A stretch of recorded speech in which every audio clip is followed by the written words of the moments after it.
Hello बच्चों, welcome to pi classes institute. हम पढ़ रहे हैं unit chemistry in everyday life और आज हमारा टॉपिक है एंटी माइक्रोबियल्स। आइए स्टार्ट करते हैं। टॉपिक है एंटी माइक्रोबियल्स। देखिए, माइक्रोब्स होते हैं माइक्रो ऑर्गेनिज्म, और जो केमिकल सबस्टेंसेस, जो ड्रग्स माइक्रो ऑर्गेनिज्म के अगेंस्ट यूज होती हैं उनको हम बोलते हैं एंटी माइक्रोबियल्स। कैसे डिफाइन करेंगे? These are the chemical substances which are used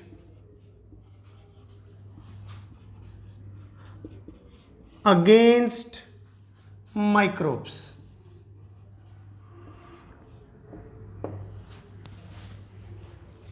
जो केमिकल सबस्टेंस माइक्रोब्स की किलिंग में यूज होंगे, माइक्रो ऑर्गेनिज्म के अगेंस्ट यूज होंगे, उनको हम बोल सकते हैं एंटी माइक्रोबियल्स। अब देखिए, माइक्रोब्स में हम 3 टाइप के माइक्रो ऑर्गेनिजम्स को इंक्लूड करेंगे। मेन 3 टाइप्स के होंगे। फर्स्ट होंगे बैक्टीरिया, सेकंड होंगे फंगस, और थर्ड होंगे वायरस। अब देखिए, बैक्टीरिया के अगेंस्ट जो केमिकल यूज करेंगे हम उनको पर्टिकुलर नाम दे देंगे anti bacterial. Anti bacterial drugs बोल देंगे।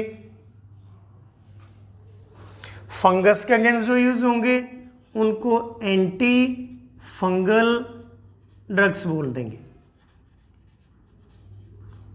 और जो वायरस के अगेंस्ट यूज होगी उसको एंटी वायरल ड्रग्स बोल देंगे। वैक्सीन भी बोल सकते हैं, इसके लिए पर्टिकुलर नेम है।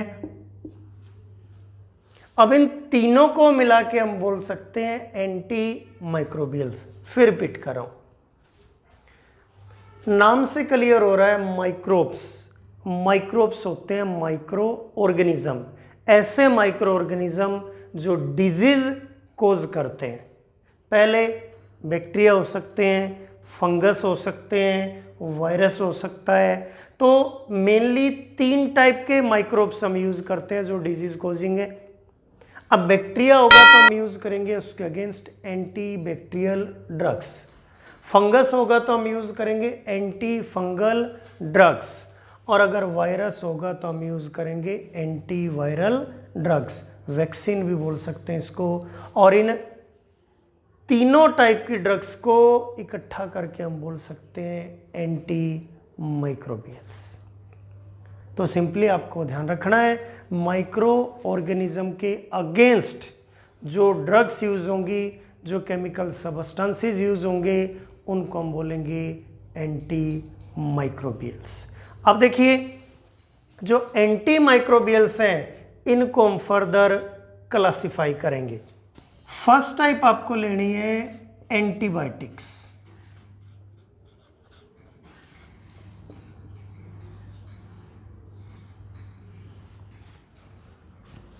अब देखिए, जो एंटीबायोटिक्स होती हैं ये माइक्रोब्स के अगेंस्ट यूज होती है, लेकिन ये यूज होती है इनसाइड द बॉडी। इनका हमें इनटेक करना पड़ेगा, यानी हमारी बॉडी के अंदर जो माइक्रो ऑर्गेनिज्म है उनकी किलिंग के लिए यूज करेंगे एंटीबायोटिक्स। तो हम बोलेंगे these are the antimicrobials which can be used against microbes inside the body। ये वर्ड याद रखना है। देखो, एंटी माइक्रोबियल्स हैं तो माइक्रो ऑर्गेनिज्म के अगेंस्ट यूज होंगी, लेकिन यूज कहाँ होंगी? Inside the body. तो सिंपली ध्यान रखना है, जो ड्रग्स माइक्रो ऑर्गेनिज्म के अगेंस्ट यूज होंगी और इनसाइड द बॉडी यूज होंगी, उनको हम क्या बोलेंगे, एंटीबायोटिक्स। अब देखिए एंटीबायोटिक्स पे क्वेश्चन पूछा जाता है, बैक्टीरियोस्टैटिक क्या होती हैं और बैक्टीसाइडल क्या होती हैं, तो ध्यान से सुनना भाई। बैक्टीरियोस्टैटिक फर्स्ट टाइप हमने बना दी। एंटीबायोटिक्स में antibiotics inside the body use होंगी। अब वो बैक्टीरियोस्टैटिक हो सकती हैं या बैक्टीसाइडल हो सकती हैं। तो देखिए स्टैटिक होता है at rest,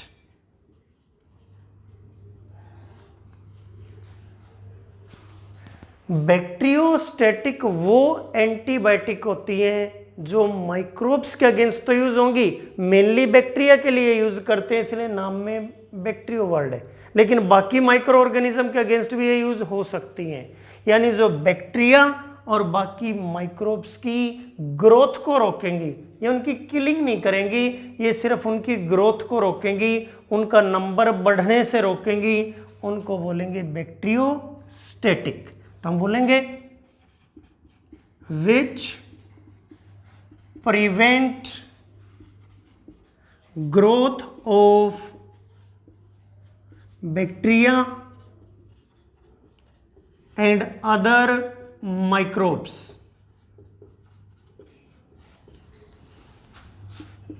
inside the body। जो बैक्टीरिया या दूसरे माइक्रोब्स की ग्रोथ को रोकेंगी इनसाइड द बॉडी, उनको हम क्या बोलेंगे, बैक्टीरियोस्टैटिक बोलेंगे। अब देखिए बैक्टीसाइडल क्या होंगी, साइडल होता है किलर, नाम से क्लियर हो गया, जो बैक्टीरिया या दूसरे माइक्रो ऑर्गेनिज्म की किलिंग कर देंगी उनको हम बोलेंगे बैक्टीसाइडल। तो कैसे डिफाइन करेंगे, विच kills bacteria and other microbes inside the body. तो आपको ध्यान रखना है, जो केमिकल माइक्रोब्स के अगेंस्ट यूज होंगे उनको बोलोगे एंटी माइक्रोबियल्स। अब फर्स्ट टाइप होंगी एंटीबायोटिक्स, यानी अगर micro organism, disease causing micro organism आपकी बॉडी के अंदर है तो हमें यूज करनी पड़ेंगी एंटीबायोटिक्स। अब दो तरह की एंटीबायोटिक्स यूज होती हैं। पहली एंटीबायोटिक वो यूज होंगी जो बैक्टीरिया की ग्रोथ को रोकेंगी, यानी आप दो तरह की एंटीबायोटिक्स का इंटेक करते हो। पहले एंटीबायोटिक तो क्या करेंगी, उन माइक्रो ऑर्गेनिज्म की ग्रोथ को रोक देंगे, जितने भी बैक्टीरिया आपकी बॉडी के अंदर हैं वो आगे बढ़ने से रुक जाएंगे। और फिर आप दूसरी तरह की एंटीबायोटिक का इंटेक करोगे, वो एंटीबायोटिक क्या करेगी, उनकी किलिंग करती जाएगी। अगर सिर्फ एक टाइप के एंटीबायोटिक का इंटेक करोगे तो मान लो आपने सिर्फ बैक्टीरियोस्टैटिक का इंटेक कर लिया और आपकी बॉडी में आप बोल सकते हो 1 लाख बैक्टीरिया है, उनकी ग्रोथ तो रुक जाएगी लेकिन वो बैक्टीरिया बॉडी में यूं के यूं पड़े रहेंगे और डिजीज कोज करते रहेंगे। और अगर आपने सिर्फ बैक्टीसाइडल का यूज कर लिया तो क्या होगा, बैक्टीसाइडल बैक्टीरिया की किलिंग करती रहेगी लेकिन साथ में उनकी ग्रोथ भी बढ़ती जाएगी, नए बैक्टीरिया प्रोड्यूस होते जाएंगे। तो दोनों तरह के एंटीबायोटिक्स का इंटेक करना पड़ता है। पहली जो बैक्टीरिया की ग्रोथ को रोक देंगी, बैक्टीरिया फिक्स हो गए, नंबर फिक्स हो गया, और उसके बाद बैक्टीसाइडल धीरे धीरे उनकी किलिंग करती जाएगी। तो पुराने बैक्टीरिया की किलिंग होती जाएगी और नए बैक्टीरिया की फॉर्मेशन बंद हो चुकी है। तो दोनों तरह की एंटीबायोटिक्स एक साथ यूज करनी होती हैं, जो बैक्टीरिया या दूसरे माइक्रो ऑर्गेनिज्म की ग्रोथ को रोकेंगी। बैक्टीरियोस्टैटिक नाम याद रखना है, स्टैटिक का मतलब रेस्ट, रोक देगा, और साइडल का मतलब किलर, दूसरी होंगी बैक्टीसाइडल। एग्जाम्पल याद रखना है, इसमें यूज होंगी ETC। ई होता है अराइथ्रोमाइसिन, अराइथ्रोमाइसिन। टी होता है टेट्रासाइक्लिन, अराइथ्रोमाइसिन टेट्रासाइक्लिन। और सी से है क्लोरमफिनिकोल,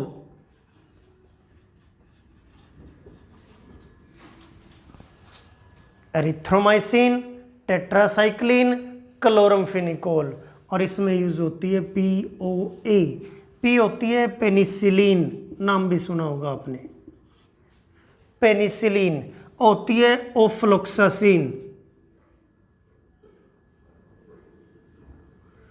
ओफ्लोक्सासिन।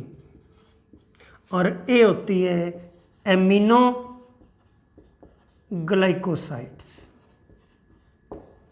ये होंगी आपकी बैक्टीरिसाइडल।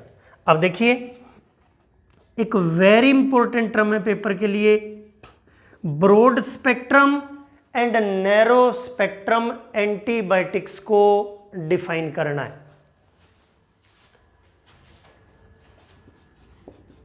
ब्रॉड स्पेक्ट्रम एंटीबायोटिक्स, अभी ये भी नाम से क्लियर हो रहा है। ब्रॉड मीन्स वाइड और स्पेक्ट्रम होता है यूज। ब्रॉड स्पेक्ट्रम एंटीबायोटिक्स वो एंटीबायोटिक्स होती हैं जो wide range of micro organism के अगेंस्ट यूज होती हैं, ज्यादा डिजीज कोज करते हैं बैक्टीरिया। तो हमें ध्यान रखना है जो हर एक टाइप के बैक्टीरिया के अगेंस्ट यूज हो जाएंगी, चाहे वो ग्राम पॉजिटिव बैक्टीरिया है, बायो के स्टूडेंट समझते हैं, चाहे वो ग्राम नेगेटिव बैक्टीरिया है, हर एक तरह के बैक्टीरिया के अगेंस्ट जो यूज हो जाएंगी उनको बोलेंगे ब्रॉड स्पेक्ट्रम एंटीबायोटिक्स। तो हम बोलेंगे which can be used against wide range of micro organisms. यानी अलग अलग माइक्रो ऑर्गेनिज्म से अलग अलग डिजीज होंगे और कई सारे डिजीज में इनको यूज कर सकते हैं। आपने देखा भी होगा डॉक्टर जब मेडिसिन प्रिस्क्राइब करता, आप देखते हो कई सारे अलग अलग मेडिसिन कई सारे अलग अलग डिजीज में वही सेम मेडिसिन आपको दी जाती है। बुखार में भी दी जा सकती है, कई बार वो पेट दर्द में भी दी जा सकती है। तो इसका मतलब वो ब्रॉड स्पेक्ट्रम एंटीबायोटिक है, वो wide range of micro organism के अगेंस्ट यूज हो सकती है। एग्जाम्पल हमारे पास टेट्रासाइक्लिन, क्लोरमफिनिकोल, ओफ्लोक्सासिन, ये ब्रॉड स्पेक्ट्रम में आती हैं। एक होती है भाई नैरो स्पेक्ट्रम एंटीबायोटिक्स। अब देखिए नैरो स्पेक्ट्रम एंटीबायोटिक्स क्या होंगी। स्पेक्ट्रम मीन्स यूज, यानी जिनका थोड़ा यूज है, ये पार्टिकुलर बैक्टीरिया या किसी एक पार्टिकुलर माइक्रो ऑर्गेनिज्म के अगेंस्ट यूज हो सकती हैं। तो कम डिजीज की ट्रीटमेंट में हम इनका यूज कर पाएंगे, सभी डिजीज में हम इनको यूज नहीं कर पाएंगे, किसी पर्टिकुलर डिजीज की ट्रीटमेंट में हम इनका यूज कर पाएंगे। तो हम कैसे डिफाइन करेंगे, which can be used against particular bacteria. Example है पेनिसिलिन। सिर्फ ग्राम नेगेटिव बैक्टीरिया, मेडिकल वालों के लिए क्वेश्चन है, पेनिसिलिन यूज होता है सिर्फ ग्राम नेगेटिव बैक्टीरिया के अगेंस्ट। अब फिर से देखिए एक बार, जिन केमिकल सब्सटेंसेस को डिजीज कोजिंग माइक्रो ऑर्गेनिज्म की किलिंग में यूज करते हैं उनको बोलते हैं एंटी माइक्रोबियल्स। अब पहली टाइप के हैं एंटीबायोटिक्स। अगर वो micro organism inside the body हैं तो आप यूज़ करोगे एंटीबायोटिक्स। अब ये दो तरह की होती हैं, पहली होंगी जो बैक्टीरिया या दूसरे माइक्रो ऑर्गेनिज्म की ग्रोथ को रोकेंगी, उनको बोलते हैं बैक्टीरियोस्टैटिक, और दूसरी होती हैं जो माइक्रो ऑर्गेनिजम्स की किलिंग करेंगी, उनको बोलोगे बैक्टीरिसाइडल। ग्रोथ को रोकने वाली बैक्टीरियोस्टैटिक और किलिंग करने वाली बैक्टीरिसाइडल। अब देखिए ब्रॉड स्पेक्ट्रम, नैरो स्पेक्ट्रम ध्यान रखना है। स्पेक्ट्रम का मतलब यूज, ब्रॉड का मतलब ज़्यादा, यानी जो ज़्यादा टाइप के माइक्रो ऑर्गेनिज्म के अगेंस्ट यूज हो सकती हैं, कई सारे डिजीज की ट्रीटमेंट में यूज हो सकती हैं, वो ब्रॉड स्पेक्ट्रम। और जो किसी एक पर्टिकुलर टाइप के माइक्रो ऑर्गेनिज्म के अगेंस्ट यूज हो सकती हैं, उनको हम बोलते हैं नैरो स्पेक्ट्रम एंटीबायोटिक्स। ये भी हमें ध्यान रखना है। अब देखिए कुछ इंपॉर्टेंट एग्जांपल है एंटीबायोटिक्स के। आपको ध्यान रखना है आर्सफेनेमाइन, थोड़ा टफ टॉपिक है, ध्यान देना है। आर्सफेनेमाइन सल्वर्सन बोलते हैं, is first antibiotic used against syphilis.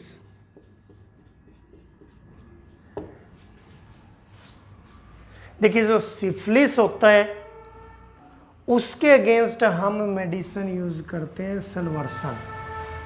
ये पहली एंटीबायोटिक थी जो डिस्कवर की गई थी और इसको यूज किया गया था in treatment of syphilis.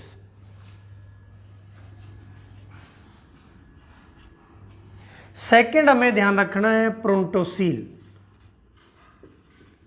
प्रोंटोसील is antibacterial agent, एक एंटीबैक्टीरियल केमिकल है which produces sulfanilamide used in sulfur drugs।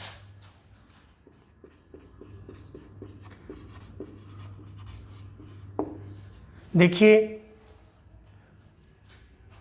Bacteria के अगेंस्ट जो सबसे ज़्यादा मेडिसिन्स यूज़ होती हैं वो सल्फर ड्रग्स होती हैं, सल्फर की बनी होती हैं, और उनमें केमिकल यूज़ होता है सुल्फेनिलमाइड।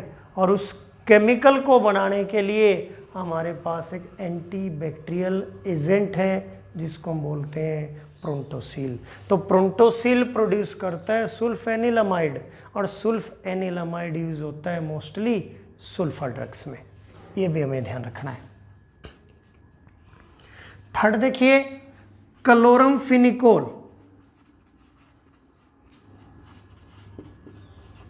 Is broad spectrum antibiotic.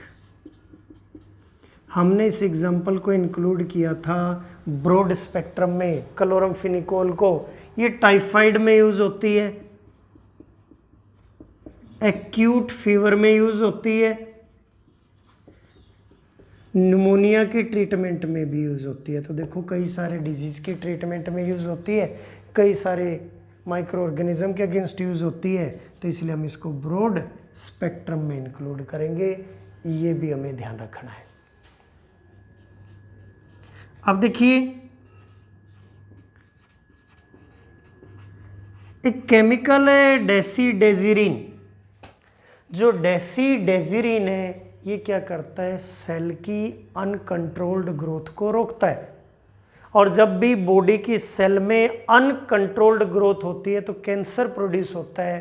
तो यानी डेसीडेजिरिन केमिकल कैंसर के ट्रीटमेंट में यूज होता है। डेसीडेजिरिन इज यूज्ड अगेंस्ट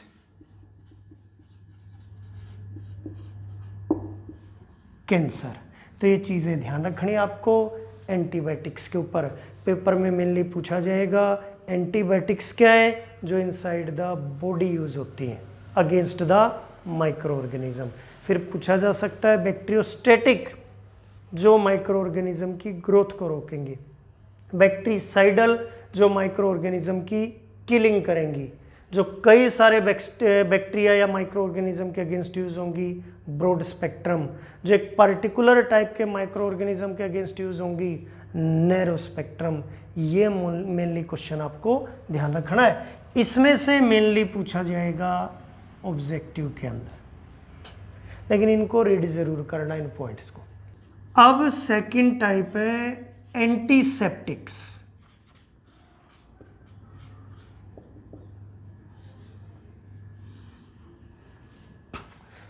अब देखिए एंटीसेप्टिक्स क्या होते हैं, आप सभी जानते हो। एंटीसेप्टिक वो केमिकल सबस्टेंस होंगे जो माइक्रो ऑर्गेनिज्म के अगेंस्ट यूज होंगे, लेकिन आउटसाइड द बॉडी यूज होंगे। लिविंग टिश्यूज पे इनका यूज होगा, जैसे वाउंड है, स्किन है, यूज करना है लिविंग टिश्यूज पे, लेकिन आउटसाइड द बॉडी इनको यूज करना है। अगर micro organism outside the body है, जैसे इंजरी के केस में जो वाउंड घाव बनता है उस पे बैक्टीरिया की ग्रोथ हो जाती है, माइक्रो ऑर्गेनिज्म की ग्रोथ हो जाती है, तो वहाँ हम यूज करेंगे एंटीसेप्टिक्स। तो हम कैसे डिफाइन करेंगे, these are the antimicrobial chemicals used against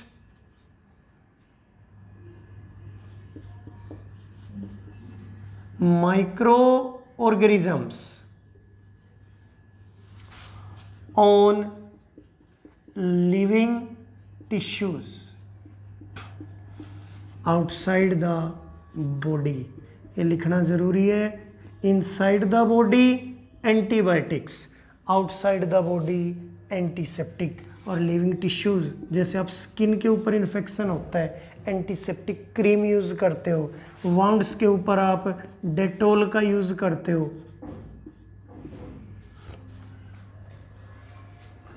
तो जो माइक्रो ऑर्गेनिज्म के अगेंस्ट तो यूज होंगे, लेकिन लिविंग टिश्यूज पे यूज होंगे और आउटसाइड द बॉडी यूज होंगे, उनको हम क्या बोल सकते हैं बच्चों, एंटीसेप्टिक्स बोल सकते हैं। अब कौन कौन से एग्जाम्पल आपको ध्यान रखने हैं, फर्स्ट देखिए,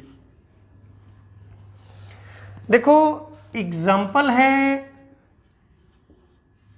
फ्यूरासिन, सोफ्रामाइसिन, 0.2% सॉल्यूशन ऑफ फिनॉल। पहले तो 3 एग्जाम्पल ये याद रखने हैं, फ्यूरामाइसिन, सोफ्रामाइसिन और 0.2% सॉल्यूशन ऑफ फिनॉल, ये यूज होते हैं एज ए एंटीसेप्टिक। अब पर्टिकुलर क्वेश्चन किन पॉइंट्स पे पूछा जा सकता है, पहला देखिए, पहला क्वेश्चन आपसे पूछा जा सकता है डेटोल के ऊपर। आप सभी जानते हो डेटोल इज एंटीसेप्टिक, लेकिन डेटोल की कंपोजिशन क्या होती है, डेटोल के कॉन्स्टिट्यूएंट क्या होते हैं, ये आपको ध्यान रखना है। पहला पॉइंट है Dettol is a mixture of, Dettol is a mixture of chloroxylenol, chloroxylenol and terpineol. दो केमिकल हैं, पहला है क्लोरोजाइलिनोल और दूसरा टर्पिनियोल, दोनों का फॉर्मूला भी आपसे पूछा जा सकता है। क्लोरोजाइलिनोल देखिए, आप सभी जानते हैं बेंजीन रिंग है, बेंजीन पे 3 CH3 ग्रुप लगा दें,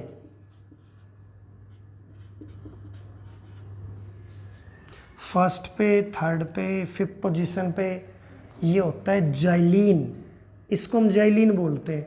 अब हमने क्या किया, एक CH3 हटा के OH ग्रुप रख दिया, जाइलिनोल बन गया, जाइलीन में ओल आ गया,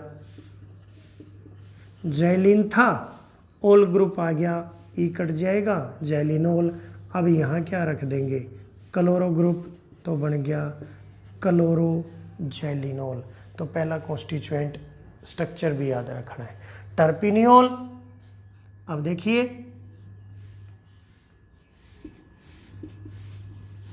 ये स्ट्रक्चर होता है टर्पिनियोल का। CH3 ओल है इसमें भी, यहाँ OH ग्रुप आपको लगाना है। तो आपको ध्यान रखना है जो डेटोल होता है वो दो केमिकल का मिक्सचर होता है, पहला है क्लोरोजेलिनोल और दूसरा आपका टर्पिनोल, दोनों से मिलके बनेगा आपका कंपाउंड डेटोल। दोनों कॉन्स्टिट्यूएंट का स्ट्रक्चर भी आपको लर्न करना है। अब दूसरा ध्यान रखना है bithionol. Bithionol is used in medicated soap.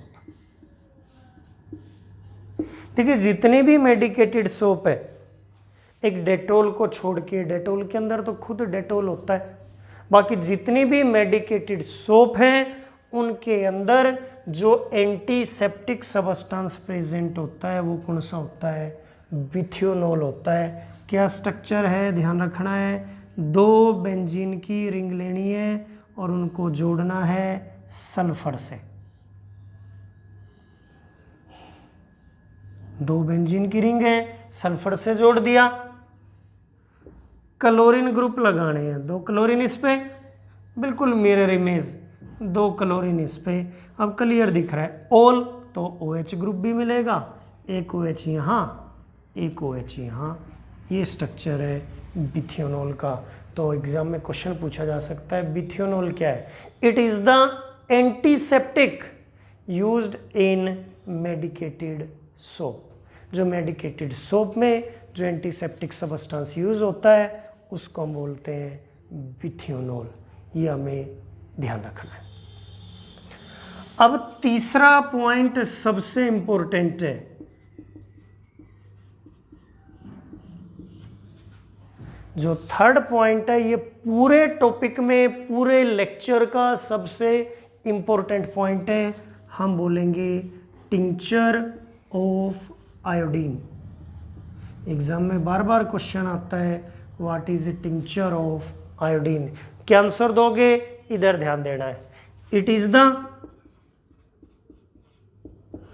2 to 3% solution of iodine in mixture of alcohol and water। हमें क्या करना है बच्चों? अल्कोहल और वाटर का एक मिक्सचर तैयार करना है, दोनों लिक्विड मिक्स कर लेने हैं और उसके अंदर 2 to 3% आयोडीन डाल देना है। जो सॉल्यूशन बनेगा उसको हम बोलेंगे टिंचर ऑफ आयोडीन। तो इसके नीचे एक लाइन और आपको लिखनी है, it is used as antiseptic on wounds. ये कंप्लीट आंसर होगा। तो टिंचर ऑफ आयोडीन क्या है? It is the 2 to 3% solution of iodine in a mixture of alcohol and water. It is used as antiseptic on wounds। ये आपका tincture of iodine. अब देखिए boric acid के बारे में सभी जानते हो। Dilute solution of boric acid is used as antiseptic in I lotion. जो आई लोशन होती है उनके अंदर बोरिक एसिड होता है। आप देखोगे कुछ आई ड्रॉप्स होती हैं या आई लोशन होती है जो आंख में डालोगे तो पेन होगा, चुभेंगी। रीज़न क्या है? एसिड आपकी आंख में जा रहा है और एसिड कौन सा है? बोरिक एसिड है। इसमें एंटीसेप्टिक प्रॉपर्टी होती है, ये माइक्रो ऑर्गेनिज्म की किलिंग कर देता है आइस के अंदर। और एक आपको ध्यान रखना है, powder of iodine is also antiseptic. Iodine को पाउडर फॉर्म में यूज कर सकते हो as a antiseptic, mainly skin के ऊपर। अब देखिए एंटीसेप्टिक्स क्या होते हैं? एंटीसेप्टिक वो केमिकल सबस्टांस हैं जो माइक्रो ऑर्गेनिज्म के अगेंस्ट यूज होते हैं, लेकिन कहाँ यूज होंगे? लिविंग टिश्यूज पे यूज होंगे और आउटसाइड द बॉडी यूज होंगे। पहला ध्यान रखना है। दूसरा, अब डेटोल है, डेटोल किसका मिक्सचर है? क्लोरोजाइलिनोल का, टर्पिनियोल का। दोनों का स्ट्रक्चर ध्यान रखना है, क्लोरोजाइलिनोल, टर्पिनियोल। फिर पूछ सकते हैं बिथ्यूनोल क्या होता है? बिथ्यूनोल एक एंटीसेप्टिक है जो किस में यूज होता है? मेडिकेटेड सोप में यूज होता है। ये स्ट्रक्चर भी ध्यान रखना है। फिर है उसके बाद टिंक्चर ऑफ आयोडीन, सबसे important question. It is the 2 to 3% solution of iodine in a mixture of alcohol and water. It is used as antiseptic on wounds. और फोर्थ आपका जो बोरिक एसिड का डाइल्यूट सॉल्यूशन है वो use होता है as antiseptic, किस में? आई लोशन में। ये भी ध्यान रखना है। और powder of iodine is also antiseptic on skin. जैसे नाइसिल है, नाइसिल के अंदर भी आयोडीन पाउडर प्रेजेंट होता है। तो ये सेकंड टाइप के एंटी माइक्रोबियल्स थे आपके एंटीसेप्टिक्स। इस पॉइंट पे ध्यान देना है। 0.2% solution of phenol is antiseptic. क्यों ध्यान देना है? ये नेक्स्ट टाइप के एंटी माइक्रोबियल्स में आपको पता चलेगा। अब देखिए थर्ड टाइप है डिसइंफेक्टेंट्स।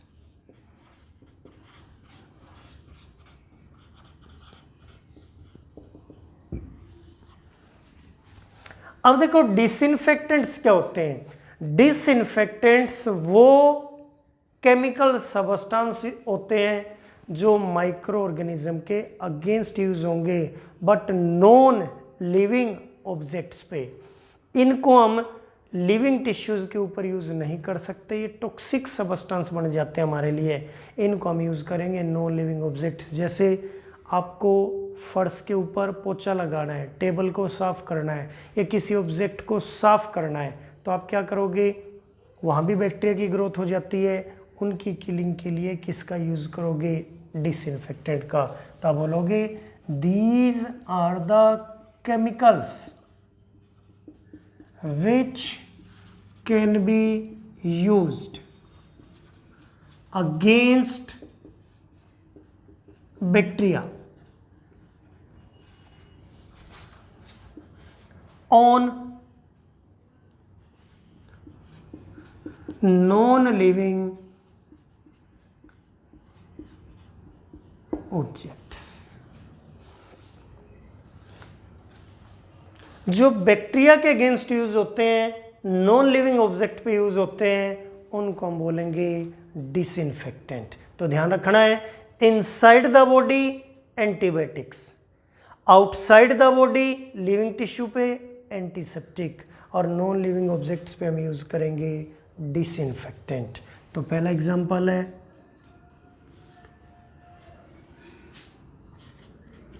2% solution of phenol. हम घर में यूज करते हैं फिनाइल, वो एक्चुअल में क्या होता है? 2% सॉल्यूशन ऑफ फिनॉल। तो ये पॉइंट मैं बोल रहा था, अगर 0.2% फिनॉल का सॉल्यूशन है, 0.2%, तो इनसाइड द बॉडी यूज हो सकता है, sorry outside the body use हो सकता है एज ए एंटीसेप्टिक। फिर बोल रहा हूं, अगर 0.2% सॉल्यूशन है फिनॉल का, बहुत लो कंसंट्रेशन है, उसको लिविंग टिश्यू पे यूज कर सकते हैं एज एंटीसेप्टिक। तो ये ध्यान रखना है। और 2% सॉल्यूशन बोला है तो ये कंसंट्रेशन ज़्यादा है, अब इसको लिविंग टिश्यू पे यूज नहीं कर सकते, इसको किस पे यूज करोगे? नॉन लिविंग ऑब्जेक्ट्स पे। अब ये क्या बनेगा? डिसइंफेक्टेंट। दूसरा ध्यान रखना है, आप सभी जानते हैं ड्रिंकिंग वाटर के अंदर क्लोरीन ऐड किया जाता है, क्योंकि क्लोरीन के अंदर कैसी प्रॉपर्टी होती है? डिसइंफेक्शन की प्रॉपर्टी होती है। तो हम बोलेंगे 0.22 0.3 ppm solution of chlorine is used as disinfectant। In drinking water. Drinking water में एज ए डिसइंफेक्टेंट यूज होता है। ये भी हो गया। अब थर्ड देखिए,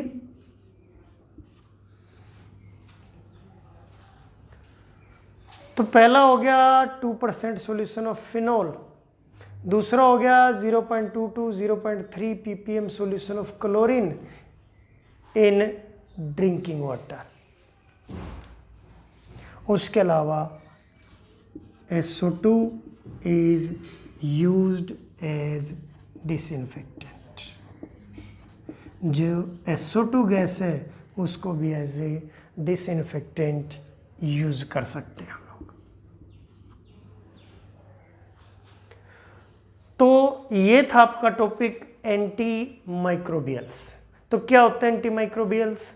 जो माइक्रो ऑर्गेनिज्म के अगेंस्ट यूज होंगे। अब ये 3 तरह के होंगे, बैक्टीरिया के against anti bacterial drugs, fungus के अगेंस्ट एंटी फंगल ड्रग्स और वायरस के अगेंस्ट एंटी वायरल ड्रग्स। अब फर्स्ट टाइप बनाओगे एंटीबायोटिक्स, जो यूज होगी इनसाइड द बॉडी। अगर माइक्रो ऑर्गेनिज्म बॉडी के अंदर हैं तो आप क्या यूज करोगे? एंटीबायोटिक्स। अब अगर ये माइक्रो ऑर्गेनिज्म की ग्रोथ को रोकेंगी तो बैक्टीरियोस्टैटिक, और अगर माइक्रो ऑर्गेनिज्म की किलिंग करेंगी तो बैक्टीरिसाइडल। अगर कई सारे बैक्टीरिया के अगेंस्ट यूज होंगी तो ब्रॉड स्पेक्ट्रम, और किसी पर्टिकुलर माइक्रो ऑर्गेनिज्म के अगेंस्ट यूज होंगी तो नैरो स्पेक्ट्रम। दूसरे थे आपके एंटीसेप्टिक्स। एंटीसेप्टिक्स क्या पढ़ा हमने? जो यूज होंगे माइक्रो ऑर्गेनिज्म के अगेंस्ट बट लिविंग टिश्यूज पे आउटसाइड द बॉडी, उनको बोलेंगे एंटीसेप्टिक्स। अब ध्यान रखना है, डिसइंफेक्टेंट यूज होंगे नॉन लिविंग ऑब्जेक्ट्स के ऊपर, इनको इनसाइड द बॉडी या लिविंग टिश्यूज के ऊपर यूज नहीं कर सकते। तो ये आपकी एंटी माइक्रोबियल्स ड्रग्स।